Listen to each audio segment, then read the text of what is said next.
Steve Smith தலைமையிலான ஆஸ்திரேலிய அணி champions கோப்பையில் அரையிறுதி வரை முன்னேறியது. துபாயில் நடைபெற்ற முதல் அரையிறுதியில் இந்தியாவிடம் தோல்வியடைந்து போட்டியிலிருந்து வெளியேறியது. இந்த ஆட்டத்தில் ஸ்மித் 73 ரன்கள் எடுத்தும் அது பலனளிக்கவில்லை.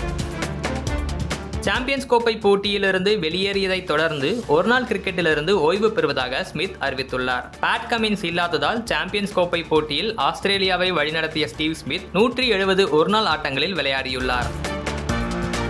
ஸ்டீவ் ஸ்மித் கடந்த 2010இல் சர்வதேச கிரிக்கெட்டில் அறிமுகமானார். 170 ஒருநாள் ஆட்டங்களில் 43.28 சராசரியில் 12 சதங்கள் உள்பட 5800 ரன்கள் குவித்துள்ளார்.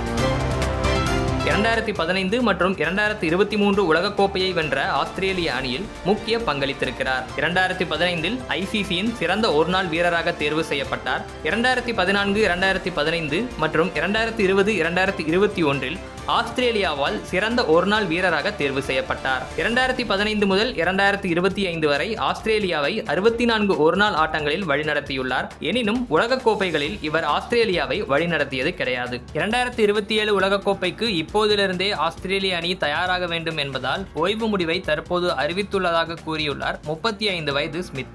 ஒருநாள் கிரிக்கெட்டிலிருந்து ஓய்வு பெற்றாலும் டெஸ்ட், T20 கிரிக்கெட் போட்டிகளில் தொடர்ந்து விளையாட உள்ளதாகவும், வாய்ப்பு கிடைத்தால் 2028 ஒலிம்பிக்ஸ் போட்டியில் பங்கேற்கவும் தயார் என்றும் ஸ்டீவ் ஸ்மித் தெரிவித்துள்ளார்.